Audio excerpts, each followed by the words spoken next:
우리 옆에 분 인사하겠습니다. 안녕하세요.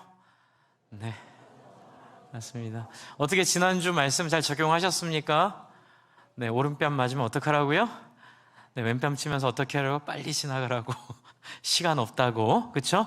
내가 할 일은 지금 당신이랑 뭐 할 게 아니라 내가 할 일은 하나님께 받은 사명이 있다고. 그렇게 다들 잘 이겨내셨으리라고 믿습니다. 저도 그렇게 하도록 애쓰고 왔습니다. 그리고 오늘 우리 먼저 선교사님, 김세배 선교사님 방문하셨는데요. 부부께서 오셨고 또 아들과 함께 오셨습니다. 잠깐 일어나시면 우리 함께 또 환영의 박수 하겠습니다. 베트남에서 주파성으로 섬기고 계시는 김세배 선교사님이십니다. 그리고 또 오늘 이춘희 성도님 등록하셨습니다. 감사합니다. 잠깐 얼굴 보여주세요. 네, 어디 계시죠? 네, 반갑습니다. 네, 잘 오셨습니다. 네, 감사합니다. 네, 또 교제하도록 하겠습니다. 네, 여러분 어려울 때 있으시죠? 네, 근데 이게 재밌는 게 인생의 어려움은 같이 오지 않아요. 어떤 사람에게는 10대 때 오고, 어떤 사람에게는 30대 오고, 어떤 사람에게는 60대 오고, 그리고 인생은 한 번은 꼭 겪게 됩니다. 죽음으로 인생의 큰 어려움을 겪게 되죠. 그런데 이 시점이 다르기 때문에 나만 겪는 것 같을 때가 있어요. 그래서 혼자 불행하고, 혼자 슬프고, 혼자 아프고, 이런 것들이 사실 우리를 굉장히 위축시키고 우리를 참 어렵게 합니다. 처음에 예수님 믿을 때도 살짝 오해했던 게 하나님은 가문이 좋은 사람을 불러 쓰시고, 하나님은 성공한 사람들, 또 건강한 사람들, 뭐 이런 사람들을 통해서 하나님 일을 한다는 오해가 살짝 있었어요. 근데 그건 사실은 우상을 섬기는 사람들, 사실 종교성에 있는 우리의 본질 속에 숨겨져 있는 우리의 욕망이 투영된 잘못된 종교성이기 때문에 틀렸습니다. 하나님은 어려움에도 불구하고 때로는 어려움을 이용하시기도 해요. 어려움에도 불구하고 뿐만이 아니라 때로는 어려움을 겪은 자들에게 적극적으로 찾아가시고, 어려움을 겪은 자를 통하여 하나님의 일을 하려고 하시는 것들을 성경 곳곳에서 만나게 됩니다. 이제 그 중에 오늘 대표적인 사람이 아브라함입니다. 여러분, 히브리서 11장 8절을 한번 같이 보겠습니다. 한번 읽어주시겠습니까? 히브리서 11장 8절입니다. 시작.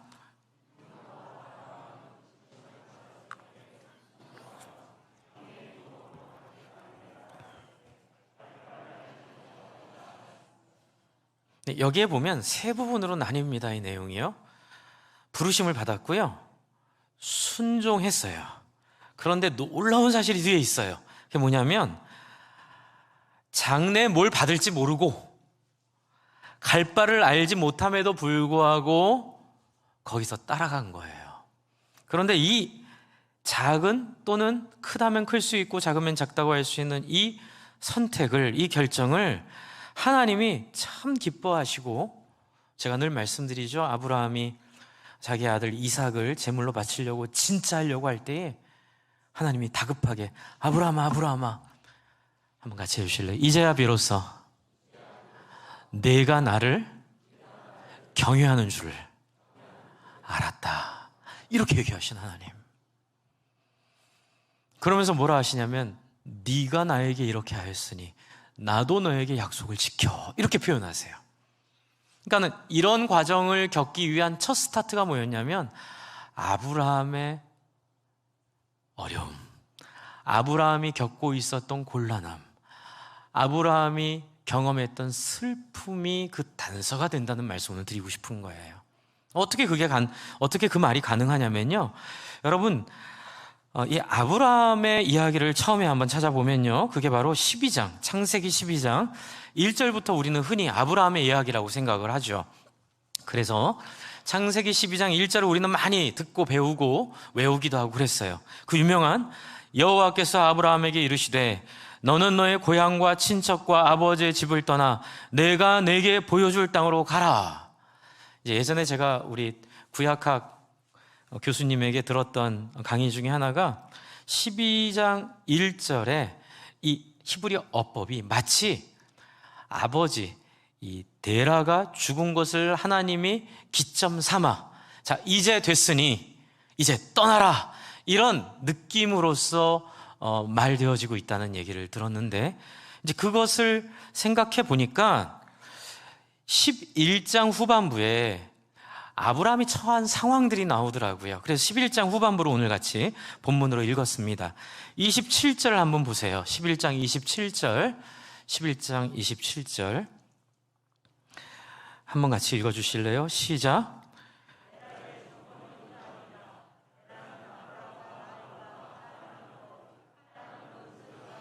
그렇죠. 여기 어떻게 되어 있죠? 아브라함의 형제는 나홀과 하란이고요, 그 아버지는 데라예요.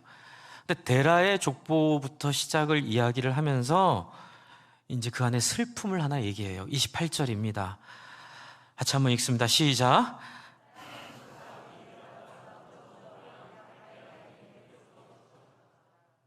네. 자, 27절과 28절을 보면 행간이 보이죠. 여러분, 고대 근동에서도 그렇지만 이 고대 근동에서의 상식은 뭐냐면요, 장자가 굉장히 중요해요. 그리고 장자를 계승할 수 있는 자녀들도 중요하고요. 그런데 지금 27절에 하란이 롯을 낳았다 얘기하고 28절에 하란이 먼저 아버지보다 먼저 죽었다. 그런데 하란이 첫째예요. 하란이 첫째고 나홀이 둘째고 아브라함이 셋째예요. 그런데 왜 성경 거꾸로 썼을까요? 네, 아브라함을 중요하게 여기는 이스라엘 민족의 글이기 때문에 아브라함을 앞에 놓은 거죠. 그런데 이렇게 생각하시면 돼요. 데라가 우르라는 땅에 있을 때에 그렇게 절대적이고 소중한 가치였던 첫째 아들이 죽습니다. 그런데 이 죽음은 굉장히 데라의 인생에 큰 영향을 미쳤던 것 같아요.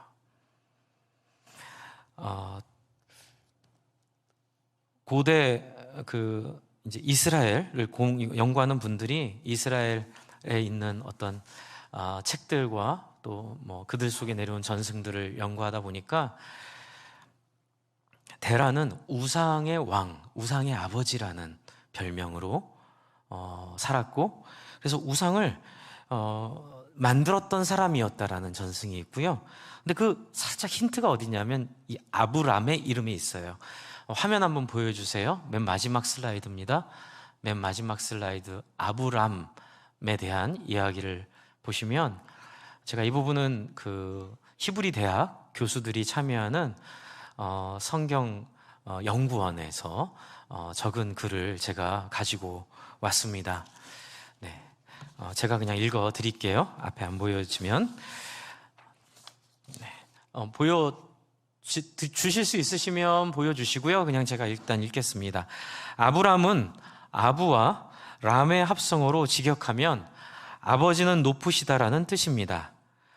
이것은 고귀한 이름이지만 때로는 거만하다는 의미로 해석되어 새로운 민족의 선조에게는 어울리지 않는 이름입니다. 여기서 핵심이 뭐냐면요, 아브람의 이름이 갖고 있는 의미가 높은 아버지, 우리로 치면 왕 중의 왕, 막내 아들 이름을 짓는데 이 땅의 주인 또는 세상의 통치자, 뭐 이런 식의 높으신 아버지라는 뜻으로 이름을 줬어요. 거만하다는 의미로 해석되고요. 새로운 민족의 선조에게는 신재성 목사님 좀 올라가셔서 화면 좀 나오도록 좀 도와주세요. 네. 왜냐하면 오늘 꼭 화면이 필요합니다. 네. 새로운 민족의 선조에게는 어울리지 않는 이름입니다. 한편 아브라함은 이제 아브라함으로 이름이 나중에 바뀌잖아요. 이거 좀 보셔야 이해가 쉬울 텐데, 어쨌든 아부와 하몬의 합성어로 창세기 17장 5절의 말씀, 이는 내가 너로 열국의 아비가 되게 함이니라와 연관이 되어 있습니다. 유일한 차이점은 한자가 달라지는 거예요. 아브람과 아브라함에서 헤이 발음이 하나 넣어지면서 우리로 치면 서울대학을 나올 아들으로부터 많은 사람을 풍요롭게 할 사람으로 바뀌는 거예요. 이해가 되세요? 그러니까 아브라함의 이름의 처음은 자식을 낳으면 다 뭐뭐 시키고 싶어 하시잖아요. 근데 그런 마음으로부터 지어진 이름이 나중에는 열국을 섬기는 자로서의 이름으로 바뀌게 되는 과정을 겪어요. 그러니 데라가 어떤 마음으로 아브라함을 이름을 짓고 또 세 형제를 보았는지 알 수 있겠죠. 그런데 첫째 아들 하란이 자식 하나 놓고 죽습니다. 이게 얼마나 이 아버지의 마음이 한이 됐는지가 그냥 이게 상상이긴 한데, 여러분 31절 한번 보세요. 31절 같이 한번 읽겠습니다. 시작. 데라가 그 아들 아브람과 하란의 아들인 그의 손자 롯과 그의 며느리 아브라함의 아내 사레를 데리고 갈대아인의 우르를 떠나 가나안 땅으로 가고자 하더니 어디에 이르러요? 하란에 이르러 거기 거류하였으며. 이걸 더 연구를 해봐야 되겠지만 제가 이제 연구가 좀 부족한 느낌은 드는데, 그러나 느낌으로 왜 하란이 됐을까요? 지도 한번 보여줄 수 있으세요? 네, 제가 지도 드렸는데 지도 한번 보여주십시오. 네, 지도도 안 되는군요. 네, 이럴 때가 있습니다. 네. 그래서 우리 아까 이기준 집사님께서 방송실을 위해서 기도해달라고 하셨는데 나왔습니다. 기도 응답됐습니다. 네, 우리 얼마나 위해서 땀을 흘렸을까요? 박수 한번 하겠습니다. 고생하셨습니다. 네, 여러분 지금 보시면 우르에서 하란까지 간 거예요. 그런데 원래 목적은 세겜이었어요. 왜냐하면 11장 31절에 보면 뭐라고 써 있습니다. 갈대아인의 우르를 떠나 어디로 가려고 했어요? 원래 가나안으로 가려고 했어요. 데라부터 저 우르를 떠났을 때는 목적지가 가나안이었어요. 그런데 중간에 좋은 지역이 있어서 거기 머물러서 데라가 거기서 죽을 때까지 살아요. 그리고 그곳 이름이 뭐가 돼요? 자기 아들 이름으로 지은 거 아닐까? 네, 그 땅 이름을 그만큼 능력 있는 아버지, 그만큼 실력 있는 실력자였어요. 그런데 우상을 섬기는 데 있어, 그 정치력에 있어, 사람들을 하는 데 있어 남부러울 것이 없는 집안이었는데 아들이 딱 죽음으로 말미암아, 그리고 아브라함이 사레를 아내로 맞았는데 아이가 없는 거예요. 이게 적어도 큰아들이라도 제대로 아들이 있고 나고 둘째 아들, 셋째 아들이 죽거나 둘째가 죽거나 셋째가, 그것도 아프지만 둘째가 죽거나 셋째가 아이가 없으면 그래도 첫째한테 희망을 가질 수 있잖아요. 특별히 이게 더 중요한 시절인데, 그런데 모자이크가 안 맞는 거예요. 아들이 있는 첫째는 죽어버렸고, 그렇죠? 살아있는 아들들은 아이가 없는 거예요. 상실감, 부족함, 그 안에 상처. 하나님이 이 지점을 찾아오신 거예요. 그래서 사도행전 7장 앞에 보여주세요. 사도행전 7장. 네, 7장. 네, 그 다음 슬라이드로 넘기시면 됩니다. 그 전, 네, 7장 2절부터 4절. 제가 읽어드릴게요. 스데반이 이렇게 얘기했어요. 부영 여러분, 내 말을 들어보십시오. 우리 조상 아브라함이 하란에 거주하기 전에 아직 메소포타미아에 있을 때에 영광의 하나님께서 그에게 나타나셔서 말씀하시기를, 너는 내 고향과 친척을 떠나서 어디든지 내가 지시하는 땅으로 가거라 하셨습니다. 그래서 그는 갈대아 사람들의 땅을 떠나 하란으로 가서 거기서 살았습니다. 그의 아버지가 죽은 후에 하나님께서 그를 하란으로부터 지금 여러분이 사는 이 땅으로 옮기셨습니다. 스데반은 뭐라고 이해하고 있죠?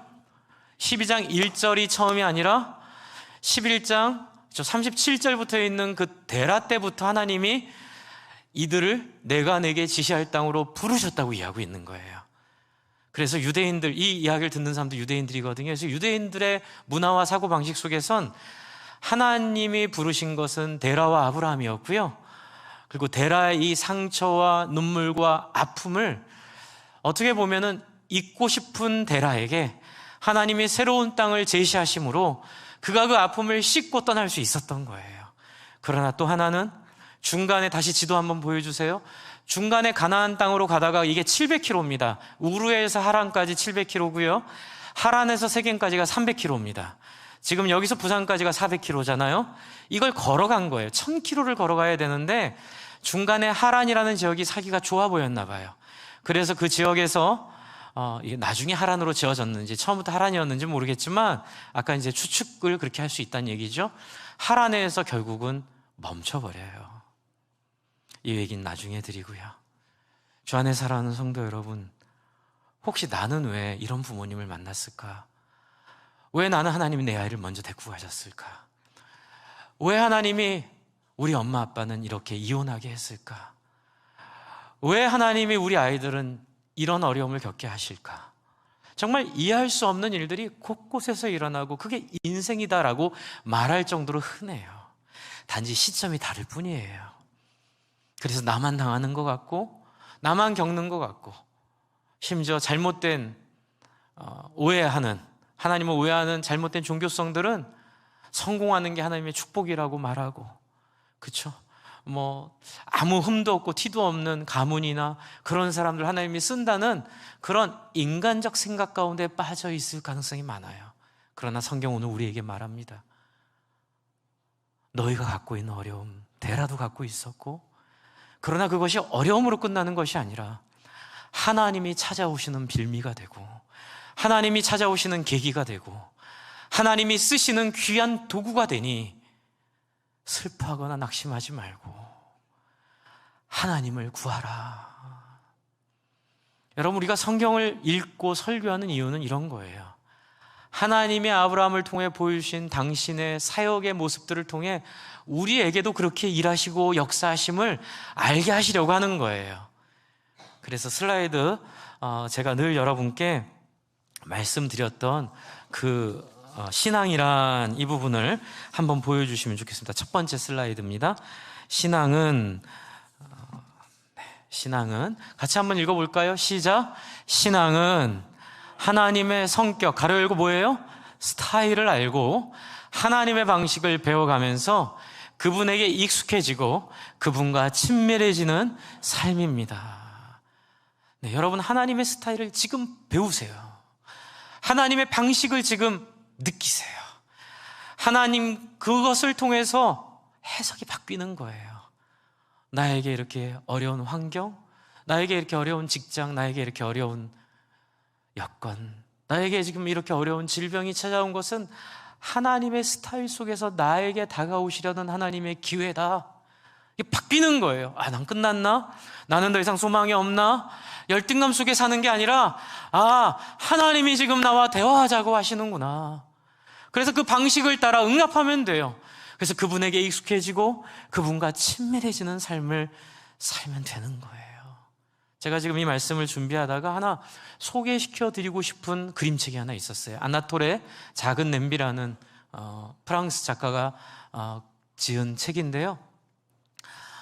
이 책의 내용은 아나톨을 이제 핸디캡, 그러니까는 뭔가 자기가 부족함을 갖고 있는 아이로 이렇게 그려요. 그게 뭐냐면 상징적으로 끊어지지 않는 줄에 매어 있는 거추장스러운 냄비가 항상 이 아나톨을 따라다녀요. 처음엔 철이 없어서 이걸 가지고 놀기도 하고 했는데 어느 순간부터 사람들이 거추장스러워하고 너는 왜 이렇게 다르니? 그래서 놀아주지 않고 스스로 점점 위축되고 스스로 점점 땅을 파고 들어가요. 이게 이제 아마 장애인들을 좀 이렇게 함께 위로하려고 지은 그림책인 것 같은데, 우리 안에 육체적 장애도 있겠지만 마음의 장애들 다 있으시잖아요. 그래서 열등감에 빠지고 우울감에 빠지고 하나님 날 버리셨나? 나와 함께 하시지 않는 건 아닌가? 하나님은 과연 내 기도를 들으실까? 라고 우리가 오해할 수 있을 때, 그때 어떤 아주머니가 와서 너 뭐하니? 그 아이를 보고 위로해줘요. 저는 이게 우리를 사용하시려는 하나님의 마음이다 생각이 들어요. 성령님이기도 하고 또한 성령님께 순종하는 사람들이 하는 섬김의 사역, 힘들고 어려운 사람들에게 가서 그들을 끄집어내고 그들이 겪고 있는 일이 결코 저주가 아니고 그들이 겪고 있는 일이 결코 슬픔이 아니고 그 일을 통하여 하나님이 찾아오시는 기회가 될 것을 말해주는 사람이 이 아줌마예요. 근데 이 아줌마 놀라운 얘기를 해요. 네가 갖고 있는 건 나도 있어. 좀 작기는 해. 그리고 자기 걸 보여줘요. 그러면서 자기가 갖고 있는 이 핸디캡을, 이 장애를 어떻게 누릴 수 있는지를 알려줘요. 그리고 다시 이 아나톨은 행복해졌답니다. 네, 이 내용을 제가 출판사에서 홍보 영상으로 뿌린 거에 제 음성만 더빙을 했습니다. 한번 잠깐 보도록 하겠습니다. 아나톨을 아세요?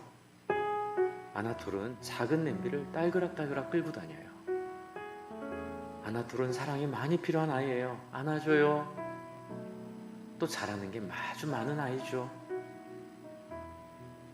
하지만 아나톨은 작은 냄비 때문에 아무것도 할 수가 없어요.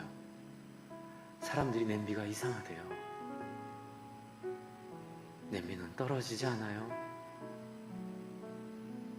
아나톨은 결국 숨어버리기로 했죠. 안녕 꼬마야, 꼭꼭 숨어라. 머리카락 보인다. 나도 있어.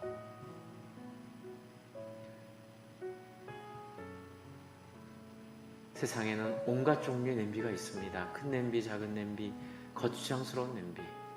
어쩌면 우리도 그런 냄비를 하나씩 가지고 있는 것은 아닐까요?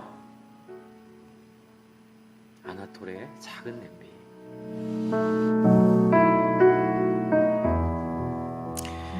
네, 출판사에 저한테 뭐 좀 해줘야 될 것 같습니다. 여러분, 이 책 한번 읽어보세요. 목장에서도 한번 읽어보시고, 참 좋은 책이에요. 여러분이 갖고 있는 냄비는 어떤 거예요? 거추장스럽고 버리고 싶고 내가 더 이상 나가지 못하도록 방해하는 것 같은 그 장애물들, 그런 상처들, 아픔들. 그러나 하나님은 그런 데라에게 찾아오셨어요.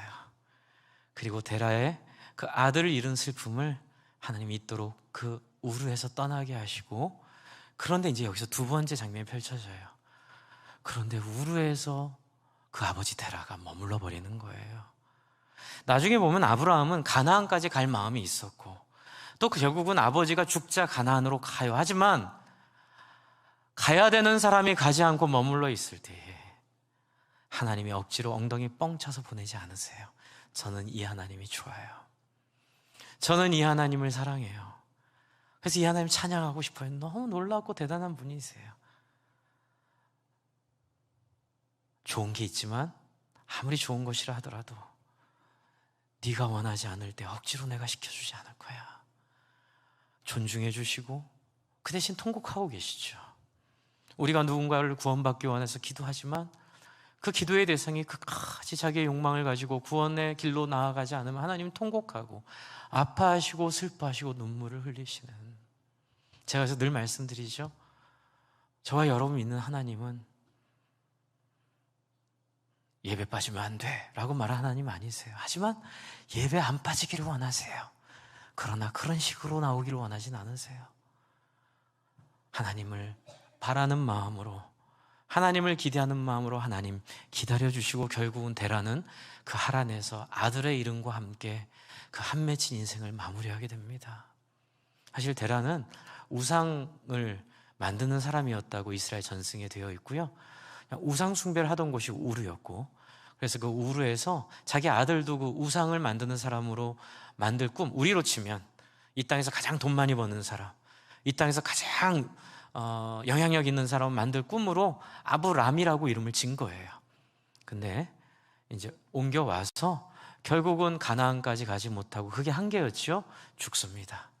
그때 아브라함의 나이가 75세였어요. 물론 그때 수명은 길었어요. 그때는 지금보다 한 2배 정도 길게 성경이 나오는데요, 우리로 치면 50대, 40대, 50대라고 봐야 되겠죠.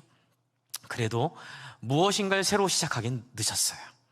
하란 땅에서 아버지가 만들어 놓은 기반에서 무엇을 하기에는 좋을 나이지만 그 40대, 50대에 또는 75세에 그것을 버리고 하나님이 부르시는 부름을 따라 어떤 땅인지도 모르고 나머지 300km를 가야 되는 것은 결코 쉬운 일이 아니에요. 그리고 누구까지 데리고 가나요? 조카 롯까지 데리고 가요. 이게 굉장한 책임감이죠. 주 안에 사랑하는 성도 여러분, 저는 이런 생각을 해요. 하나님이 가라 하면 가고, 그런데 분명히 하나님이 저기가 목적지라고 했는데 문제를 안 풀어주세요. 그러면 어떻게 하면 될까요? 내가 그 문제를 막 풀려고 애쓰지 말고 기다리는 거예요. 아버지가 돌아가실 때까지 그 아버지를 섬기며 그 자리에서 있는 것처럼 나에게 준 이 상황을 받아들이고, 내가 겪는 이 갈등을 받아들이고, 내가 지금 현재 내가 처해 있는 상황을 받아들이고 그것을 인정하고 거기서 겸손하게 낮아지기를 원하시는 하나님 마음을 따라 낮아져 가는 인생. 그래서 어떤 것도 하나님을 거스려 그 이제 허세, 허영, 허풍이라 하거든요. 있어 보이려고 하지 않고 또 무엇을 만들려고 애쓰지 않고 하나님이 약속하신 약속만 붙잡고 그것이 될 때까지 인내하고 기다리는 그것을 믿음이라고 하는 것 같아요. 주 안에 사랑하는 성도 여러분, 저는 여러분이 어떤 조직이나 어떤 종교적인 의무감에 매여 신앙생활하는 거 원하지 않아요. 저는 여러분이 이 하나님을 개인의 자리에서 만났으면 좋겠어요. 왜 성경에 이런 얘기 써놨을까요? 아브라함 이랬으니 멋있지? 아니에요. 아브라함에게 이렇게 다가오신 하나님이 또한 저와 여러분의 각자의 인생 속에 이런 식으로 다가오실 것을 예고하신 거예요. 그러니 그런 일이 벌어질 때 절망하거나 슬퍼하거나 분노하거나 속상해하거나 아파하지 말고, 아, 하나님 당신이십니까? 아, 하나님 드디어 나에게 당신이 오셨습니까? 라고 생각을 전환하도록 성경을 우리에게 주셨음을 믿습니다. 그래서 여러분, 이 성경을 따라 우리에게 어려움이 찾아왔을 때 절망하지 마시고, 또 내 환경이나 내 배경이 어려울 때 여러분 슬퍼하지 마시고, 또 비교하지 마시고, 묵묵히 나에게 주어진 환경과 여건을 따라 주님을 구하고 따라가시기를 당부합니다. 여러분, 그렇게 됐을 때 어떤 일이 벌어지나요? 아브람이 아브라함으로 헤이가 하나 붙음으로 말미암아 만민을 구원하는 구원의 근본으로 바뀌어버리는 거예요. 그래서 12장을 보세요. 12장 1절, 2절, 3절, 4절. 여호와께서 창세기입니다. 아브람에게 이르시되 너는 너의 고향과 친척과 아버지의 집을 떠나 내가 내게 보여줄 땅으로 가라. 내가 너로 큰 민족을 이루고 내게 복을 주어 내 이름을 창대하게 하리니 너는 복이 될지어다. 복 자체가 되겠다고 아브라함에게 하나님께서 약속하시는 거죠. 3절, 너를 축복하는 자에겐 내가 복을 내리고 너를 저주하는 자에겐 내가 저주하리니 땅의 모든 족속이 너로 말미암아 복을 얻을 것이니라 하신지라. 아멘. 여러분이 굉장한 약속이에요. 굉장한 축복이에요. 여러분, 왜 목자로 헌신하나요? 왜 목장으로 서로를 돌보나요? 왜 내 삶보다는 다른 사람을 더 소중히 여기나요? 바로 거기에 이 축복의 약속이 있기 때문에 그래요. 여러분이 영구히 복의 근원이 될 길은 얼마나 영광스러워요. 내가 축복이 되는 거예요. 내가 축복을 받는 그런 존재가 아니라 그냥 내가 가는 곳이 복이 있고 내가 가는 곳에 하나님의 역사가 일어나는 그러한 본질적인 변화를 하나님이 아브라함에게 주시겠다고 약속하셔서 아브라함은 어떡하죠? 4절을 같이 한번 읽겠습니다. 12장 4절 같이 읽습니다. 시작. 이에 아브라함이 여호와의 말씀을 따라갔고 롯도 그와 함께 갔으며 아브라함이 하란을 떠날 때 75세였더라. 저는 이 하란을 떠났다는 의미를 그 질고에 얽히고 설킨 가족관계 속에 우리를 하나님께 나아가지 못하게 하는 모든 아픔과 상처와 미련과 눈물을 끊어내고 떠났다는 의미도 있다 생각이 들어요. 왜냐하면 그 죽은 형의 이름이 하란이기 때문에 그렇죠. 주 안에 사랑하는 성도 여러분, 인생 짧습니다. 결코 길지 않습니다.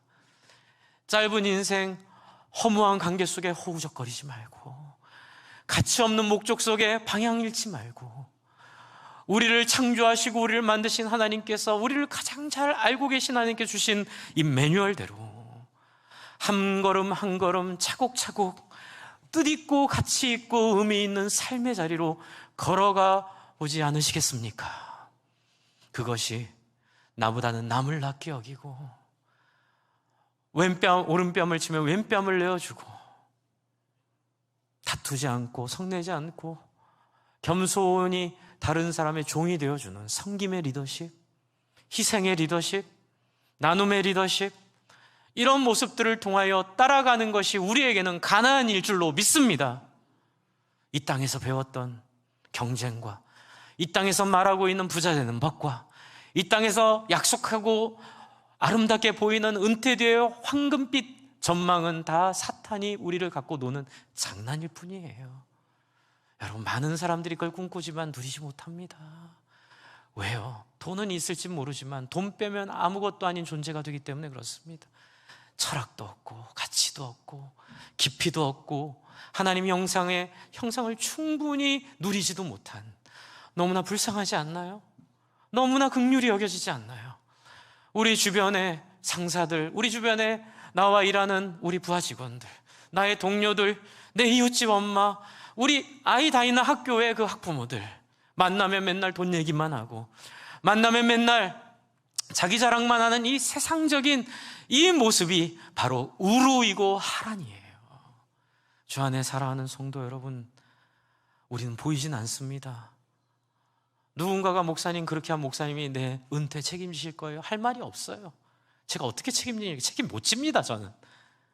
그런데 하나님이 하라 하시니, 각자의 방법을 따라 하나님께 순종할 때에 복을 따라 사는 삶이 아니라 복 자체가 되는 삶으로 하나님이 여러분의 인생을 높이 들어 써주시고, 자식들이 우리가 죽었을 때에, 우리를 생각할 때에 자기 하나 극복하지 못하고 허적대다 죽은 엄마 아빠가 아니라 하나님 앞에 자기 인생을 내어주고 가장 가치롭고 영광스러운 삶을 따라 죽음을 두려워하지 않고 이 세상의 사사로운 욕심 가운데 휘말리지 않고 영혼 살리는 일에 우선을 두다가 좀 일찍 죽는 한이 있더라도 그렇게 당당하고 멋있게 살다 죽은 부모님으로 기억되지 않으시겠습니까? 이것이 아이들에게는 가장 큰 유산이고, 이것들이 아이들에게 줄 수 있는 가장 큰 선물인 거 아시죠? 주 안에 사랑하는 성도 여러분, 지금 각자의 마음속에 있는 원망이 있다면, 각자의 마음속에 있는 슬픔이 있다면, 각자의 마음속에 있는 고통이 있다면 이 시간 하나님께 아뢰며 하나님께 말씀드려보지 않으시겠습니까? 이 시간 같이 찬양 한 곡 좀 하고 3절만 하겠습니다. 날마다 숨쉬는 순간마다 3절 하고, 봉헌 찬양은 1절부터 3절까지 다 할 거고요. 우리 3절만 같이 한 곡 하고 우리 같이 우리 안에 있는 이런 마음들 하나님 앞에 아뢰고 한번 같이 기도하고, 하나님 나도 복의 근원이 되고 싶습니다. 복 자체가 되고 싶습니다. 하나님 나를 도와주세요 라고 기도하는 우리가 되기를 바랍니다. 함께 3절 같이 찬양하겠습니다.